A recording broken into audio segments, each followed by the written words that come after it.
Mateus 19, 13 a 30, diz assim a palavra do Senhor. Trouxeram-lhe então algumas crianças, para que lhes impusesse as mãos e orasse.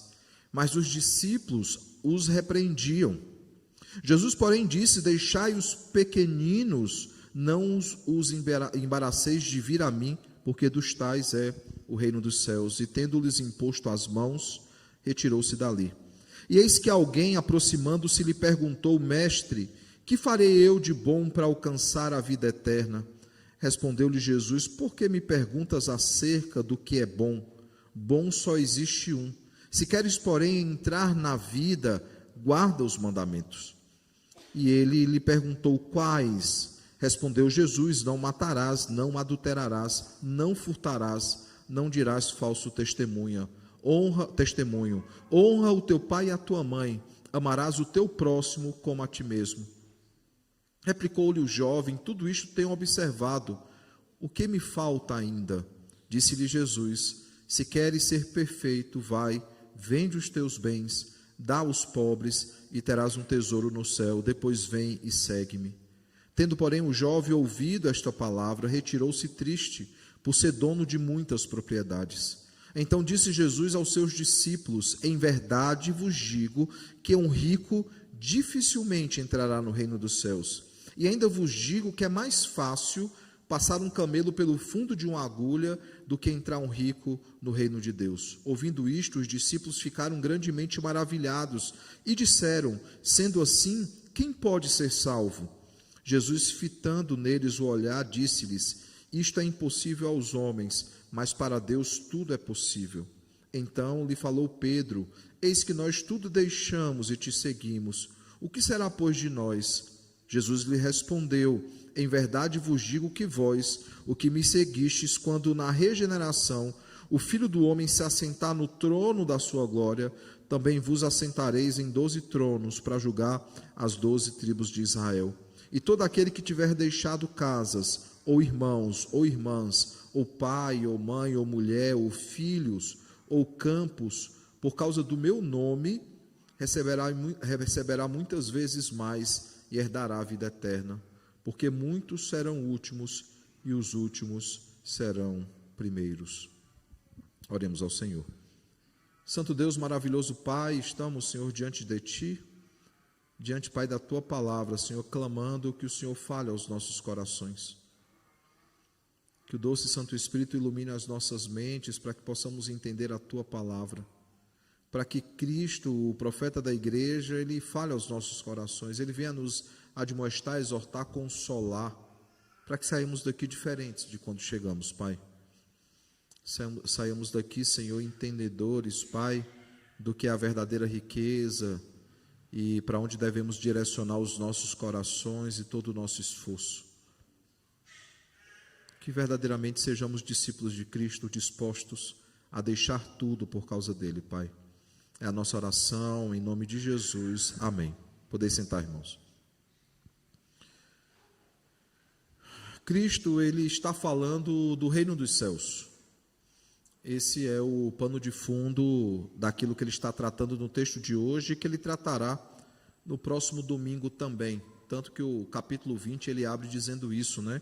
Porque o reino dos céus é semelhante ao dono de uma casa que saiu de madrugada para assalariar trabalhadores para a sua vinha.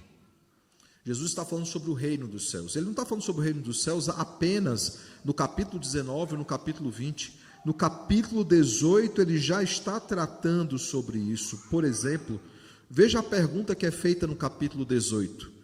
No verso de número 1, diz o seguinte: naquela hora aproximaram-se de Jesus os discípulos perguntando: quem é porventura o maior no reino dos céus? E veja que a resposta de Jesus é falando de crianças, e Jesus, chamando uma criança, colocou-a no meio deles. É interessante perceber isso, porque primeiro, a gente percebe que Jesus está falando já há algum tempo, no mesmo sermão, sobre o reino dos céus. Mas mais do que isso, irmãos, é importante perceber que as crianças já estão em cena, elas já são conhecidas daquele público. E isso nos causa espanto quando os discípulos reagem no capítulo de número 19, tentando impedir que as crianças fossem até a presença de Jesus. A passagem que nós lemos no começo, o verso 3 ao verso 15, parece meio solta em relação ao tema geral que é a verdadeira riqueza. Mas o fato, irmãos, é que Jesus ele chama a sua presença novamente algumas crianças, diz o texto, trouxeram então algumas crianças, para que Jesus fizesse o quê? Impusesse as mãos e orassem por elas, e é exatamente como conclui o verso 15, dizendo, e tendo-lhes imposto as mãos, retirou-se dali. O fato, irmãos, é que a reação dos discípulos em tentar impedi-las que se acheguem a Jesus já é um testemunho claro de que eles não estão tão atentos assim àquilo que Jesus está pregando.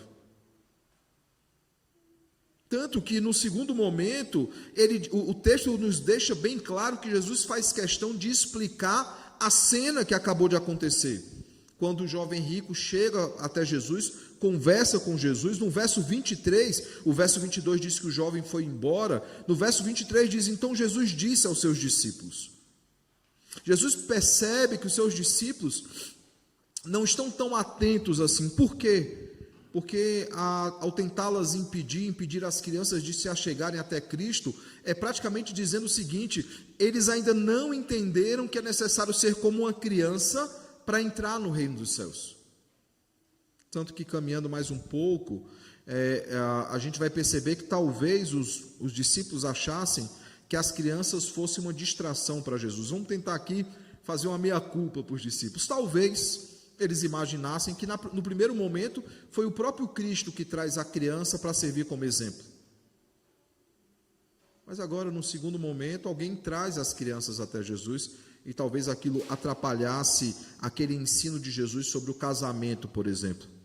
Mas lembrem, irmãos, que quando nós falamos sobre tropeço, o verso 6 do capítulo 18 vai dizer o seguinte, qualquer, porém, que fizer tropeçar a um destes pequeninos que crê em mim, melhor lhe fora que se lhe pendurasse ao pescoço uma grande pedra de moinho e fosse afogado na profundeza do mar.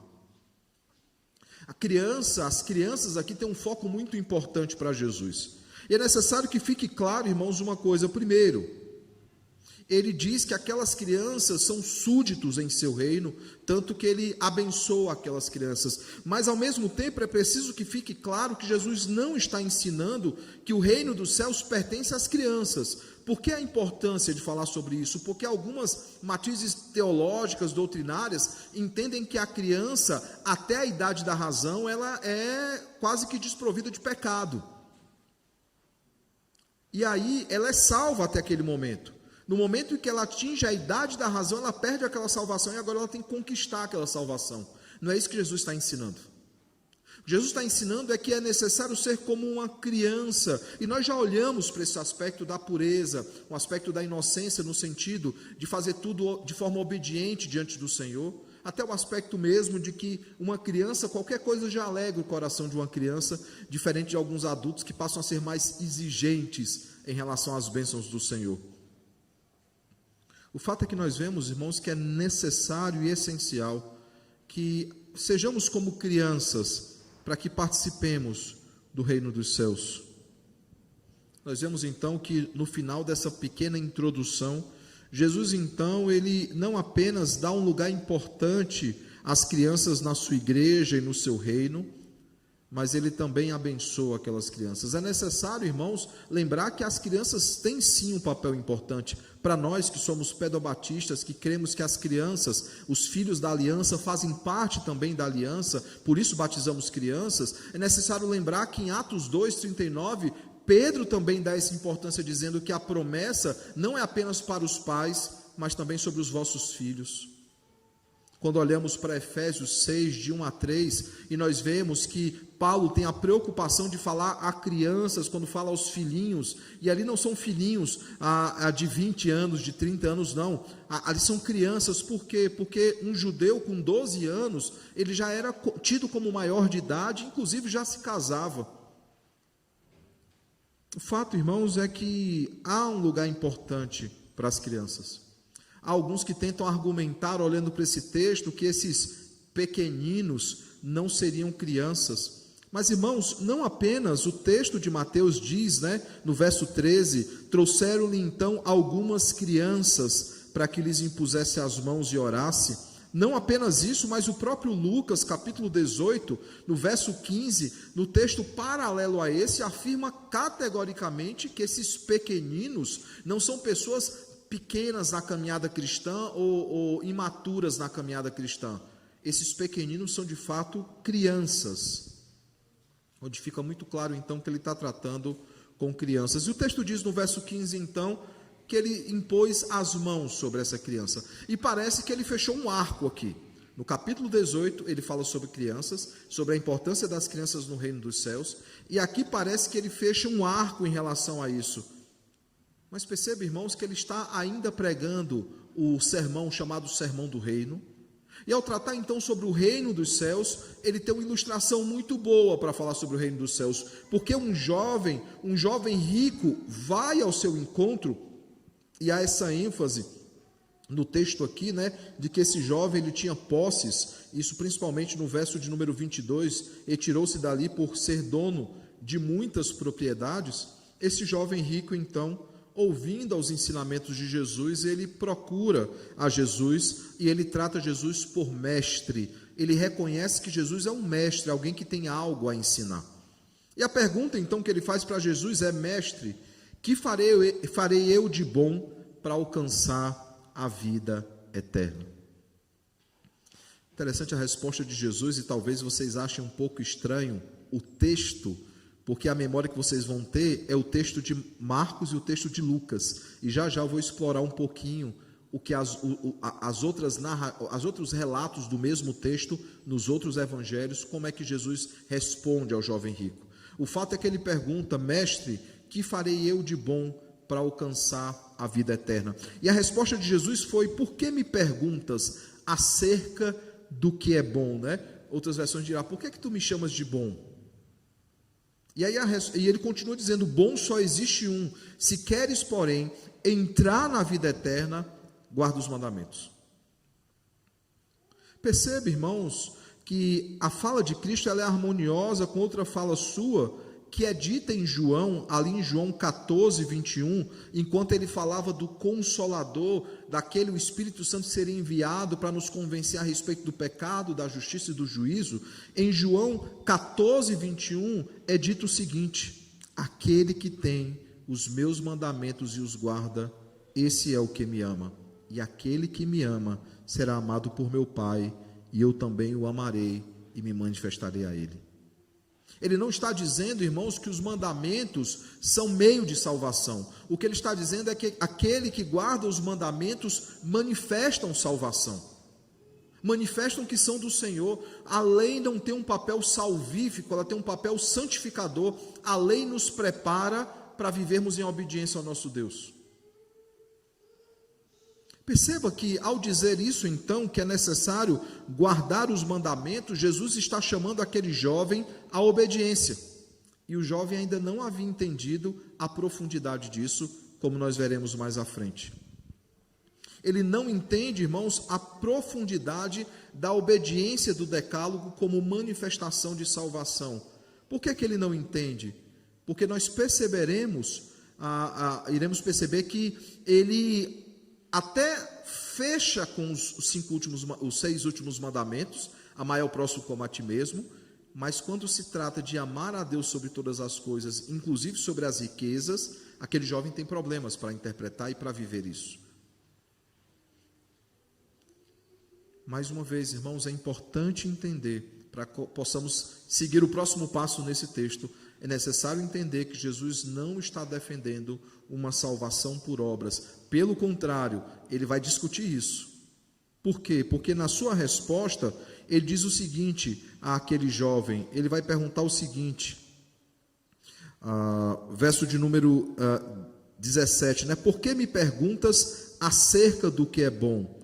Bom só existe um. Se queres, porém, entrar na vida, guarda os mandamentos. Por que é que eu gosto dessa versão de Mateus? Porque aqui, como nós veremos mais à frente, Jesus está discutindo uma questão por trás da pergunta. O jovem, ele quer ser bom para entrar no reino dos céus. E Jesus responde trazendo a questão o contrário. Ele está dizendo o seguinte: por que me perguntas acerca do que é bom? O jovem está defendendo que a bondade é necessária para a salvação, e Jesus está respondendo que a bondade humana não adquire a salvação, porque se ela adquirisse, era uma salvação por boas obras. Então, antes de avançarmos mais, é necessário relembrar isso: a guarda dos mandamentos não é um meio de salvação, mas de santificação. A obediência à lei, ela manifesta a nossa salvação, mas ela não nos dá salvação. Tanto que Paulo, escrevendo aos Efésios, no capítulo 2, no verso 10, ele diz: pois somos feitura dele, criados em Cristo Jesus para as boas obras. Veja, não como meio de salvação. Por quê? Porque ele vai dizer: as quais Deus de antemão preparou para que andássemos nela. O verso 8, o verso 9, ele já havia dito já aos Efésios: não por obras para que ninguém se glorie. Agora ele diz que nós devemos andar em boas obras, não para obter a salvação, mas como consequência da salvação. Caminhando mais um pouco então, quando nós olhamos para a resposta de Jesus, aí no verso 17, por que me perguntas acerca do que é bom? Bom só existe um. Jesus está contestando a motivação do jovem sobre a bondade humana. Embora Cristo seja perfeitamente justo e perfeitamente bom, essa confusão, irmãos, acontece por causa dos textos de Marcos e Lucas. Por quê? Porque Marcos registra o seguinte: por que me chamas de bom? Ninguém é bom senão um, que é Deus. Lucas registra o seguinte: por que me chamas bom? Ninguém é bom senão um, que é Deus. E Mateus, ao que acredita, é o evangelho mais tardio dos três, né? O primeiro sendo Marcos, tendo Lucas ali também como registro. Alguns entendem que Mateus é o último dos três a ser escritos, dos chamados evangelhos sinóticos. Mateus tem uma preocupação, e é interessante porque ele é o único que presenciou esse diálogo. Ele tem uma preocupação, talvez, de corrigir um equívoco de interpretação a respeito daquilo que as pessoas estavam fazendo, porque os três tratam da mesma coisa. O enfoque de Jesus não é se ele é bom ou ele não é bom. O enfoque de Jesus é na mentalidade do jovem rico que tenta atribuir à bondade um papel salvífico. Por isso a resposta de Jesus. E mesmo com essas pequenas diferenças entre os relatos, os autores bíblicos, eles, ao registrarem as palavras de Jesus, eles têm a mesma preocupação de mostrar a impossibilidade de uma salvação por meio da bondade humana, ou seja, por meio de boas obras. Outra coisa também que é interessante lembrar, irmãos, é que o assunto do texto de hoje, ele é muito caro. Ele é muito caro, não apenas para Mateus, que registra, mas para os próprios discípulos, como nós veremos mais à frente, né? Pedro, ele levanta essa questão, né? E nós que deixamos tudo e te seguimos. Lembrando que Pedro e o seu irmão André largaram as redes cheias de peixe e foram seguir Jesus. Aquela pesca maravilhosa. João e Tiago, que eram irmãos, faziam parte da mesma cooperativa de pescadores, também largaram tudo, aquela pesca maravilhosa, para seguir a Jesus. Mas não se esqueçam, irmãos, que talvez Mateus seja um dos que mais abriu mão para seguir Jesus. Ele era um cobrador de impostos. Mateus 9 nos relata o que é que acontece na vida dele. Ele é um cobrador de impostos, cheio de amigos influentes e de recursos. E no capítulo 9, então, Jesus passa por ele e diz: segue-me, e ele larga tudo, a coletoria, ele larga tudo e vai seguir Jesus. E logo depois ele faz um banquete, chama os seus amigos ricos e influentes para apresentar então Jesus e o Evangelho para aquelas pessoas. Olhando então para a resposta, né, de Jesus sobre a guarda dos mandamentos, ele fala: guarda os mandamentos. O que ele está dizendo, em outras palavras, é o seguinte: você quer ser perfeito, guarda os mandamentos, e é impossível guardar os mandamentos. Aqueles que são alunos do Catecúmenos, né, nós estivemos hoje falando sobre o Decálogo, os 10 mandamentos, e vamos falar especificamente sobre o dia do Senhor, próximo domingo. Nós vimos isso. A lei mostra que precisamos ser santos porque Deus é santo, mas ao mesmo tempo mostra que ninguém consegue cumprir completamente a lei, fazendo-se então necessário um substituto em nosso lugar, que é Jesus Cristo.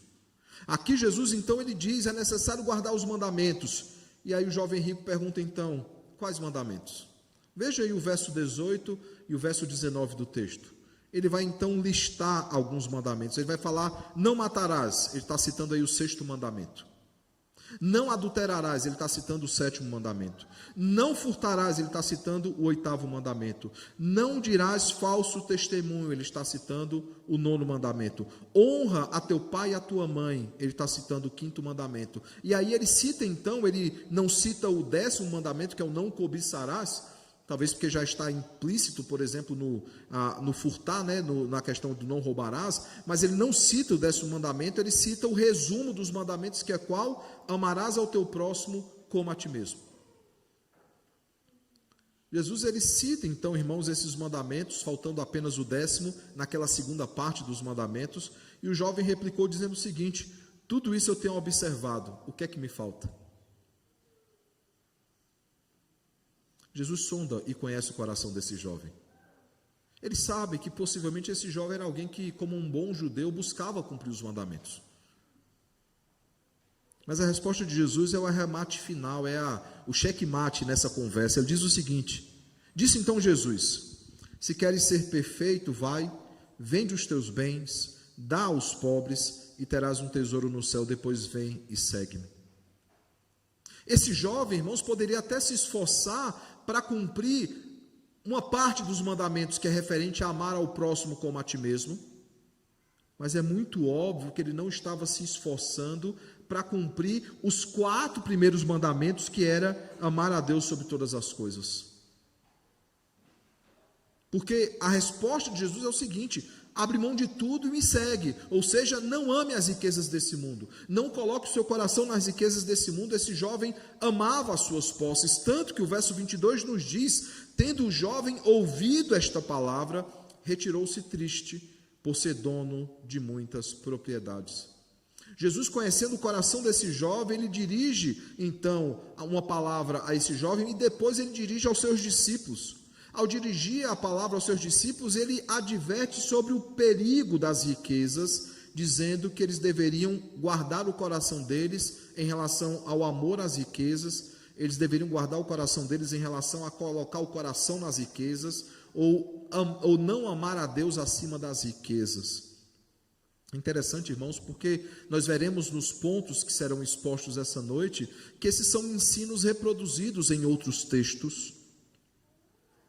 E esse texto ele é muito importante, porque ele foi um texto exaustivamente discutido em Genebra, na Genebra de Calvino. Quando, por exemplo, em uma cidade que prosperava abundantemente em riqueza, e depois nós podemos um dia em escola dominical olhar para a reforma que Calvino faz em Genebra, ela não é uma reforma apenas soteriológica, ou seja, sobre salvação. A reforma de Calvino ela é profunda na educação, nas artes, na política, na economia. Não é à toa que alguns que acham que entendem de economia sempre vão se referir a Calvino quando discute sobre dinheiro, né? Diz que ele é o pai do capitalismo, por exemplo. Não, irmãos, Calvino teve que lidar com esse texto em uma Genebra onde havia muitos ricos, e a pergunta que se fazia é: mas os ricos podem ou não podem entrar no céu? E Calvino, então, ele precisa explicar que o problema não é a riqueza, mas o amor à riqueza. O problema não é ter recursos, mas ser escravo desses recursos, assim como esse jovem era escravo das suas propriedades. Não, Calvino entendia, irmãos, que a riqueza ela deveria ser buscada não como meio de satisfação própria, mas para a glória de Deus.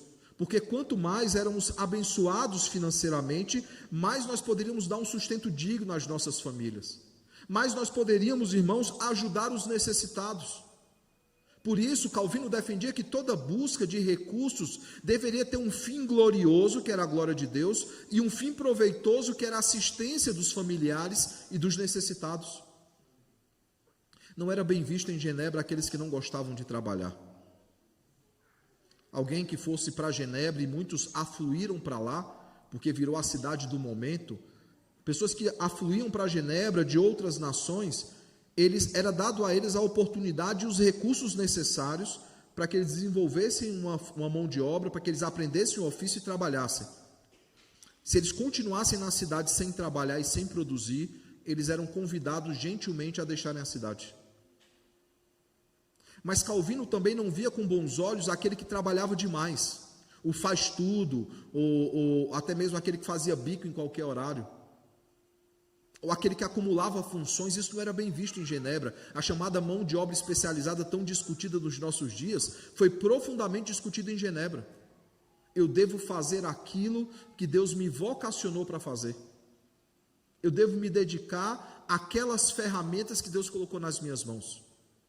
Alguém que acumulava trabalho, que pegava mais de um trabalho que era necessário, trabalhava além do que era preciso, era mal visto. Por quê? Porque, em primeiro lugar, estava deixando de ter tempo com sua família para trabalhar. Isso não era bem visto. Segunda coisa, ele estava possivelmente roubando o emprego de alguém.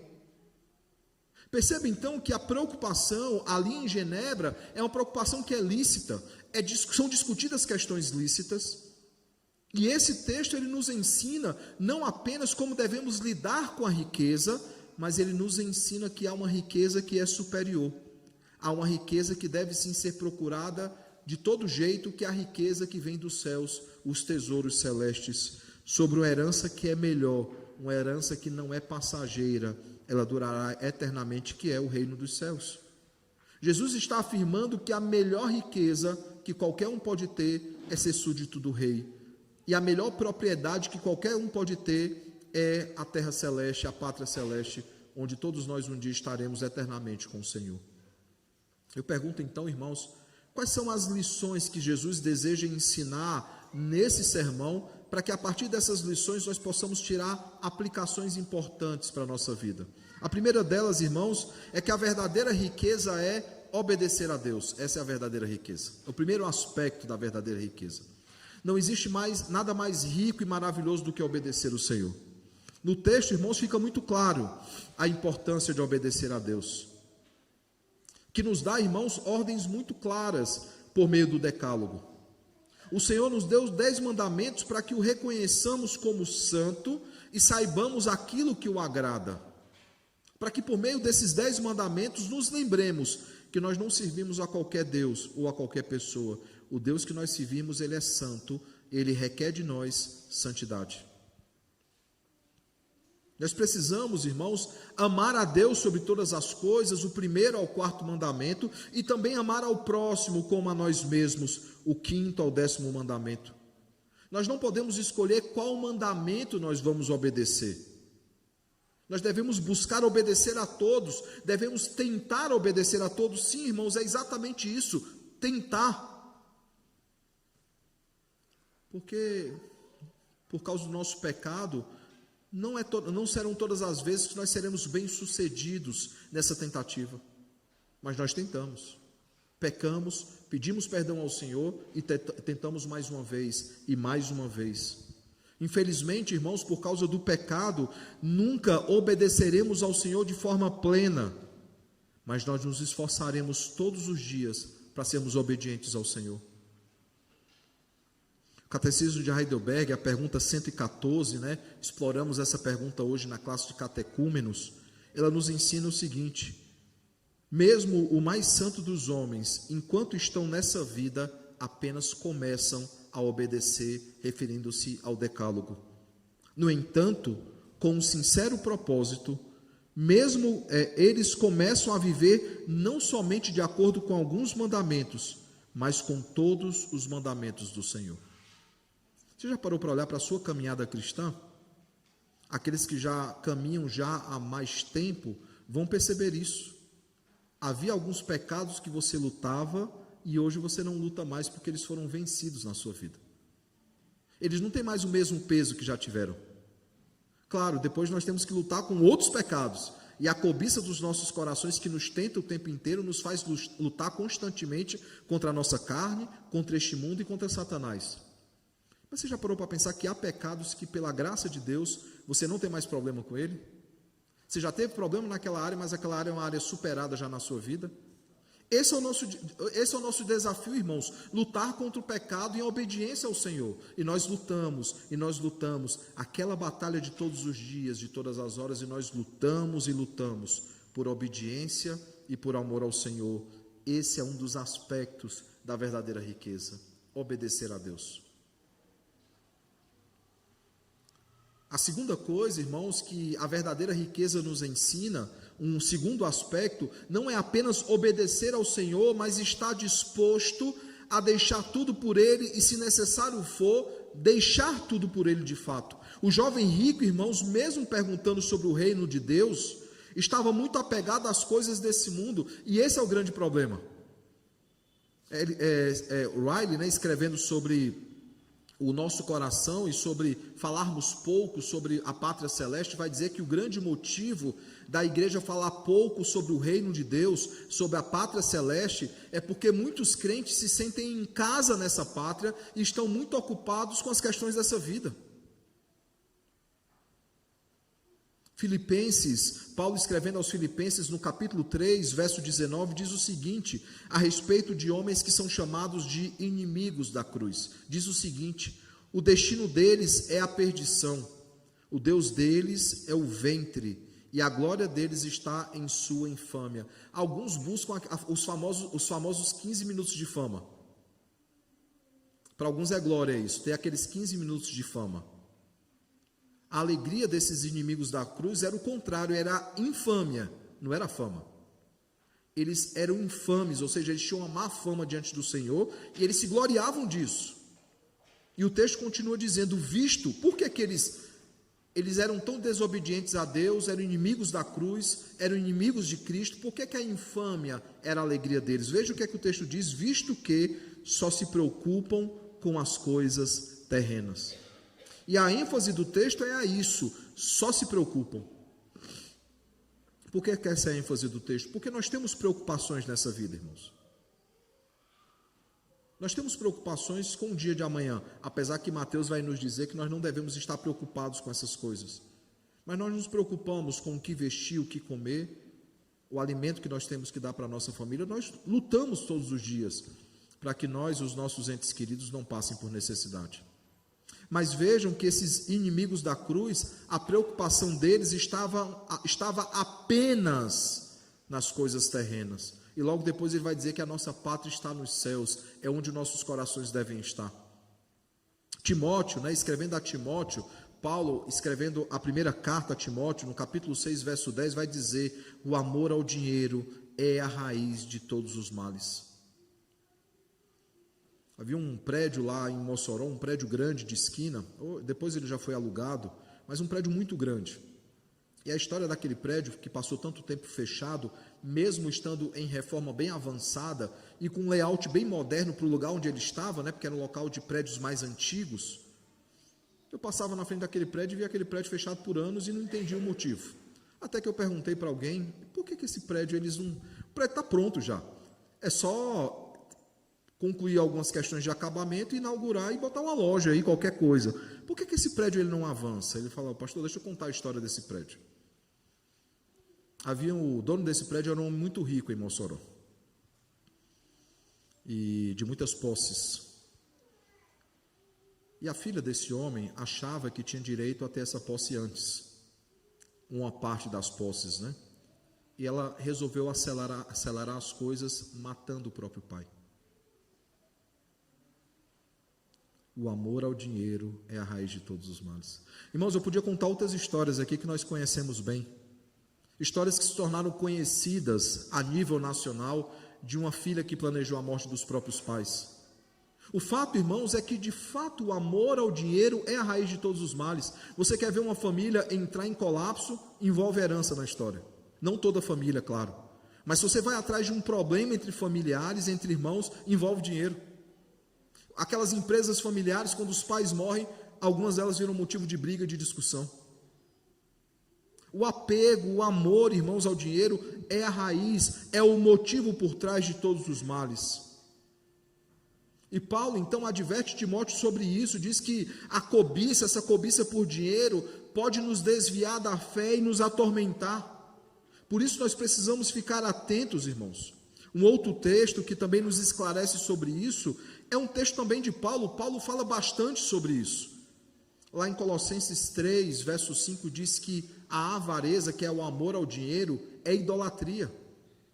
Quando ele se refere ali às práticas, aos vícios que precisam ser abandonados e às virtudes que precisam ser abraçadas, um dos vícios é o amor ao dinheiro, que é, segundo Paulo, idolatria.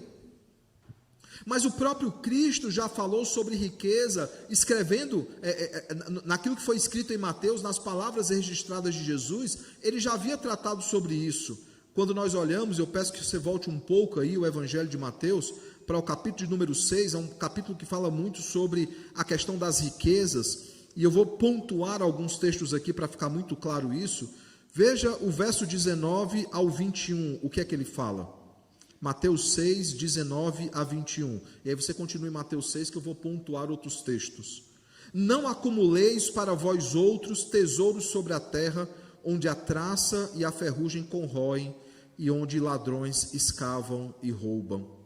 Mas ajuntai para vós outros tesouros no céu, onde traça nem ferrugem corrói, e onde ladrões não escavam nem roubam, porque onde está o teu tesouro, aí está o teu coração. E aí continua olhando aí para o texto, ele vai falar de luz e trevas, e aí ele chega numa passagem que é o verso 24, verso este, assim como o 19 ao 21, registrado apenas por Mateus. E aí só para quem não esteve em outros sermões, lembrar os irmãos, eu gosto do texto em papel, por quê? Porque quando você olha para o texto e tem aquele título em negrito, você está vendo o título em negrito? Não há nenhum texto citado embaixo, é porque é o único autor que cita aquele texto. Se você olhar, por exemplo, para o 22 ao 23, o 22 e o 23, luz e trevas, você vai ver Lucas 11, 34 a 36 citado. Por quê? Porque Lucas faz o mesmo relato, é um texto correlato. Veja que Mateus é o único a tratar sobre os dois senhores, e antes que alguém tente especular quem são esses dois senhores, Mateus ele responde dizendo o seguinte: ninguém pode servir a dois senhores, porque ou há de aborrecer-se de um e amar o outro, ou se devotará a um e desprezará o outro. E antes que alguém se pergunte, que dois senhores são esses? Ele responde, não podeis servir a Deus e às riquezas. Veja que Cristo já está nos advertindo sobre isso desde lá de trás. Se o jovem rico acompanha o ministério de Jesus, ele já teria aprendido isso já. Ainda no verso 24 nós lemos, no verso 33, perdão, nós lemos o seguinte: após Jesus discutir sobre ansiedade, né, sobre o que vestir, sobre o que comer, ele vai falar que Deus ele se preocupa, que ele veste os lírios do campo, ele dá comida aos pássaros que não ajuntam em celeiros. E aí ele conclui dizendo: buscai, pois, em primeiro lugar o seu reino e a sua justiça, e todas essas coisas vos serão acrescentadas. Nada, irmãos, deve ocupar o lugar de Deus em nossas vidas, ou eles se tornarão ídolos dos nossos corações. Por isso, a disposição de deixar tudo por causa dele. Aquelas riquezas eram ídolos no coração do jovem rico. Por que eu posso afirmar isso? Ah, pastor, o senhor está sondando o coração do jovem rico? Não, o texto diz isso claramente. Retirou-se triste por ser dono de muitas propriedades. O coração daquele jovem estava naquelas propriedades. Estava naquilo que ele havia juntado como tesouro. Mas precisamos lembrar, irmãos, que onde está o nosso coração, aí está o nosso tesouro. Por isso devemos ter a disposição de deixar tudo por causa dele, ou pelo menos usar aquilo que ele tem dado nas nossas mãos para o louvor da sua glória. Os recursos que ele tem nos dado em abundância, para que ele seja glorificado em tudo, em todas as coisas, sem nenhum apego a essas coisas, porque tudo é do Senhor e tudo deve ser usado para a glória dele. Isso nos leva ao terceiro aspecto da verdadeira riqueza. A verdadeira riqueza não está apenas em obedecer a Deus. A verdadeira riqueza não está apenas em deixar tudo por causa do Senhor. A verdadeira riqueza consiste em desejar o reino de Deus. Qual deve ser o desejo dos nossos corações? Onde os nossos corações devem estar? No reino dos céus. E lá estará o nosso tesouro. Por isso, em Mateus 6,33, como já lemos, ele diz exatamente isso: buscai, pois, em primeiro lugar o seu reino e a sua justiça, e todas essas coisas vos serão acrescentadas. E aqui eu abro um parêntese, que todas essas coisas não é teologia da prosperidade. Que coisas são essas? O que comer e o que vestir. As necessidades básicas de qualquer pessoa. Você tem o que comer, você tem o que vestir, você está muito bem. O nosso coração, irmãos, precisa estar nas coisas celestiais, como nós vimos no verso 20 e 21 do capítulo 6, que fala: mas ajuntai para vós outros tesouros no céu, onde traça nem ferrugem corrói, e onde ladrões não escavam nem roubam, porque onde está o teu coração, aí estará também o teu tesouro. O jovem rico, irmãos, poderia até mesmo amar o próximo como a ele mesmo, mas ele não amava a Deus sobre todas as coisas, porque a riqueza tinha mais importância na sua vida do que Deus. Para ele era muito mais importante, isso é idolatria. Ele pecava pela avareza, e aquele que é avarento é também idólatra, como Paulo afirma em Colossenses 3:5. E aí eu já deixo uma pergunta reflexiva para todos nós. Farei pelo menos mais 2 perguntas essa noite, mas a primeira delas é: o que é que tem roubado o lugar de Deus nas nossas vidas? Famílias, bens? Quantos ídolos o nosso coração tem produzido? E perceba, irmãos, que ao citar famílias, recursos, eu estou falando de coisas lícitas. É lícito desejar uma família? Claro que é. É lícito desejar ter um bom emprego para sustentar os nossos familiares? Claro que é. É lícito, irmãos, tentar prover o que é necessário para a nossa casa, ou juntar algum recurso para emergência? Sim, é lícito. Mas quando isso rouba o lugar de Deus nas nossas vidas, se torna um ídolo nos nossos corações. E sabe, muitos não querem deixar esse mundo, muitos querem viver aqui para sempre, muitos estão preocupados apenas com as coisas terrenas. Paulo chama esses homens que têm o coração deles apenas nas coisas dessa terra de inimigos da cruz. Nós já estamos chegando na metade do ano. E já vamos começar a preparar as nossas listas de ano novo. O que é que eu espero para 2026? Meu irmão, se o primeiro item da sua lista não for me aproximar mais do Senhor e viver em obediência a Ele, essa lista está errada. Porque se nós não buscamos em primeiro lugar o seu reino e a sua justiça, é idolatria. Esse é o número 1 das nossas listas: me tornar um homem mais crente, me tornar um homem mais piedoso, um marido mais piedoso, uma esposa mais piedosa, um pai mais piedoso, uma mãe mais piedosa, um filho mais piedoso, uma filha mais piedosa, me tornar um patrão, um empregado mais piedoso. Se esse não é o desejo, andar em consoante, de acordo com a vontade de Deus, é um problema para todos nós. Porque deve existir, irmãos, no nosso coração o desejo pelo reino dos céus. Porque quando nós desejamos o reino dos céus, nós buscamos o reino de Deus e a sua justiça em primeiro lugar. Essa é a verdadeira e eterna riqueza. Mas muitas vezes, irmãos, os nossos corações estão preocupados com outras coisas.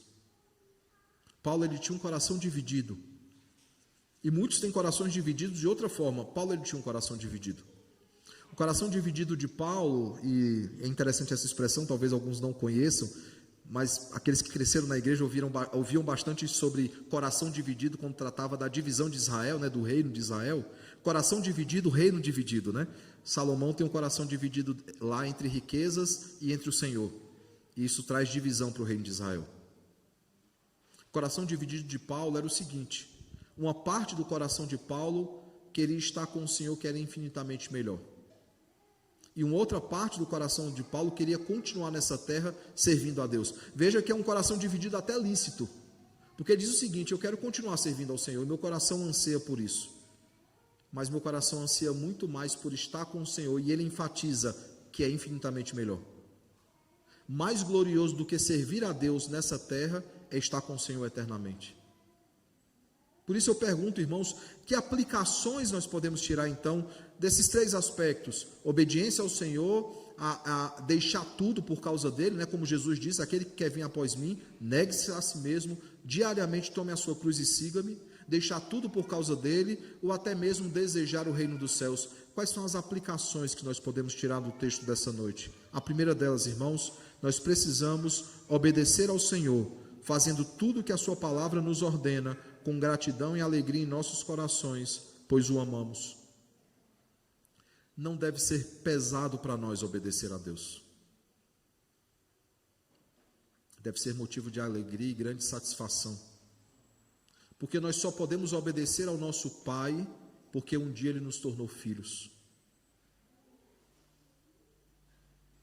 nós não estamos mais distantes e afastados do Senhor. Por meio da cruz do Calvário, do sangue que foi derramado, por meio da obra de justificação nas nossas vidas, nós fomos adotados como filhos de Deus. E como filhos, nós amamos obedecer ao nosso Pai. Nós amamos fazer tudo aquilo que a sua palavra nos ordena. Nós fazemos isso com alegria, com gratidão em nossos corações, pois nós amamos o Senhor. O amor e a obediência estão intimamente ligados, irmãos. Por isso ele vai dizer, aquele que tem os meus mandamentos e os guarda, esse é o que me ama. Segunda coisa, nós precisamos, irmãos, deixar tudo por ele, pois ele é o Senhor das nossas vidas. Ele nos comprou com sangue precioso e nada é mais importante do que ele, nada. Nós somos chamados a amar as nossas esposas e as esposas a amar os seus maridos. Somos chamados a isso, mas o nosso amor não pode ser maior do que o amor que nós temos pelo Senhor. Nós somos chamados a amar os nossos filhos, nos dedicar a eles, mas o nosso amor aos filhos não pode ser maior do que o amor a Deus. Não pode, irmãos. Nós devemos amar o Senhor, isso é o mais importante nas nossas vidas. Todas as outras coisas são secundárias, mesmo lícitas. E percebam, eu cito aqui a figura da família, porque nós sabemos que a família é importante para o Senhor. Mas nenhuma família, nenhum familiar nosso pode estar em primeiro plano, em primeiro lugar na nossa lista. Eles sempre serão o segundo lugar na lista. Por quê? Porque o primeiro lugar é do Senhor. Nós somos feitura dele, propriedade dele. Ele é o nosso pastor e nós somos rebanho dele.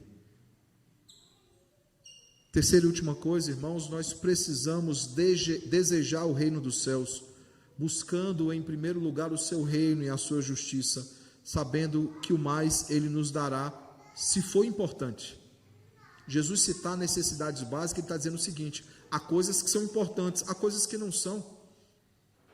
No texto que Jesus está tratando ali, em Mateus 6, 25 a 34, ele está falando do que comer, do que vestir, e tem gente se preocupando com outras coisas que nem são importantes assim. Nós precisamos buscar, irmãos, em primeiro lugar, o seu reino e a sua justiça. Não há nada mais importante do que isso. O desejo pelo reino dos céus, o desejo em ser súdito do rei, em servir ao Senhor, em obedecer ao Senhor, porque nós amamos o Senhor. Essa é a verdadeira riqueza, irmãos, a verdadeira e eterna riqueza. Eu pergunto então, qual é a nossa maior riqueza? Onde os nossos corações estão? Qual é o nosso tesouro, irmãos? O nosso tesouro está nos céus? É lá que nós temos ajuntado tesouros? Ou estamos preocupados apenas com as coisas dessa terra?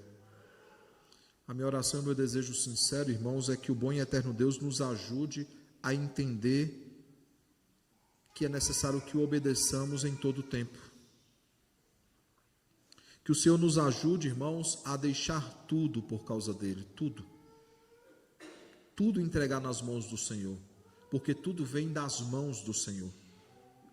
Que o Senhor nos ajude, irmãos, a desejar diariamente estar com Ele eternamente, não apenas no domingo, não apenas em ocasiões especiais da igreja, ou quando você ouve um sermão. Não, nós precisamos acordar desejando que o Senhor volte e dormir pedindo: Senhor, volta amanhã. Volta amanhã porque eu quero estar com o Senhor eternamente. O problema é que nós só desejamos a volta de Cristo quando as coisas estão difíceis. Nós desejamos a volta de Cristo quando as coisas apertam. Mas quando as coisas estão bem, dando tudo certo na nossa vida, a gente nem lembra da volta de Cristo. Nós somos chamados, irmãos, a desejar ardentemente, diariamente, a volta gloriosa do nosso Rei. Que o bom e eterno Deus, irmãos, nos ajude a vivermos para a honra e glória do seu nome, entendendo que a maior riqueza está nos céus.